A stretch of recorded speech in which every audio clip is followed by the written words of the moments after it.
I didn't love it. Come on, come on! In a universe where all the planets and stars have vanished, a convict named Simon is sent to explore a blood ocean on what was thought to be a dead moon. Stuck in a worn-down submarine, the Iron Lung, Simon is tasked with searching for resources in the blood ocean in exchange for his potential freedom. The Iron Lung movie is of course brought to us by Markiplier. He self-financed it, he stars in it, and he wrote, directed, and edited the film. This movie went from having an extremely limited release to having a very, very wide release. It just kept expanding and expanding. And then once theaters were going to show the film, they added more showtimes due to the heavy demand. I actually ended up buying 2 tickets because I was going to go on a long-ass trip to go see this movie. But then a screening got added locally, so obviously I'm going to go to that.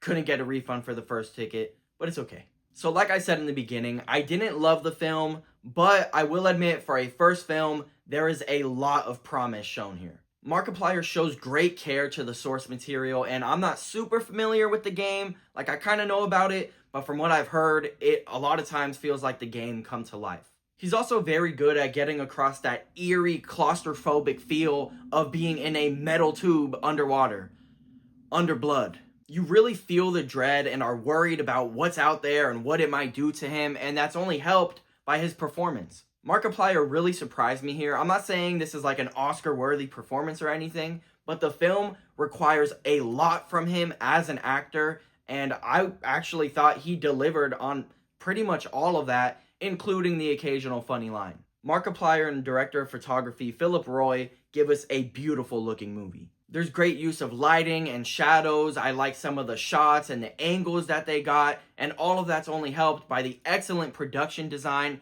and the effects, both practical and CGI. The creature designs were awesome, and I loved the look of the blood. Like, this is what an ocean of blood would look like. Just nice and thick and disgusting. I could see a world where they just took the easy way out and you kind of watch the movie and it's red water. But they didn't do that here, and I'm glad they didn't. It really does feel like a video game come to life at times. Scenes and moments play out like gameplay, and from what I know, they utilized actual mechanics from the game. I think it'll make fans very happy, and it definitely made me even more interested to actually play the game. I will say though, these scenes also kind of hurt the film. For much of the runtime, things are very dragged out. Those gameplay moments are cool, but for long stretches of time, we're just kind of watching Simon do stuff, and it's not always particularly interesting, and it could get very repetitive. There were people saying I have a trash attention span because I thought the movie was too slow and longer than it needed to be, but honestly, I think that is just a lazy, lame assessment. A slow burn is good, even if it doesn't lead to a big climax. I like a nice, slow story, but sometimes things are just dragged out. There's definitely a lot of things that are interesting, and then there's some things that start interesting, but then they just go on for too long. I really feel the pacing is what hurts the movie the most, and it really hurts it for me. This movie is over 2 hours long, and I don't think there is nearly enough in the script to warrant that runtime. 30 minutes can easily be trimmed out of this movie, and it would remain the exact same movie, just, shorter. This is something that happens a lot though. When filmmakers have all of the power and don't have a big studio telling them what to do, they're gonna execute their vision exactly how they want it, and it could be hard to cut things out, which I totally get. I understand and respect artists in that way, and I would probably do the same thing put in that position, but sometimes it doesn't always make for the best film. I have also heard though that the game is also pretty slow, but then really picks up towards the end, and I guess the film is also faithful in that way. We get some twists and turns, certain things are revealed, and then we get a truly insane climax. There's a lot of shaky cam, and some things come up that only raised questions, so you don't always know exactly what's going on, but sometimes I love bloody bonkers shit, and this climax gave it to me.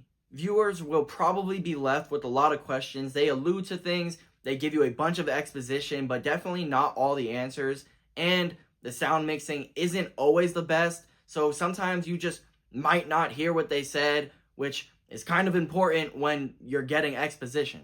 The film, I'd say, doesn't really work for me overall, but I respect the hell out of it and the team behind it, but yeah, especially Markiplier. All the pressure is on him, and I love that for a first film, he took such a big risk doing something so unique and experimental, and like I said, he shows a lot of promise as a filmmaker, and I can't wait to see what he does next.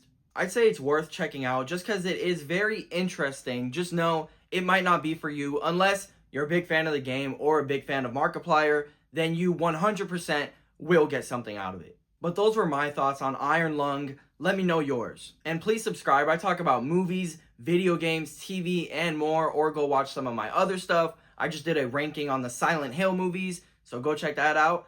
Please, it needs your help. But I appreciate you watching this video, and I'll see you in the next one. Goodbye.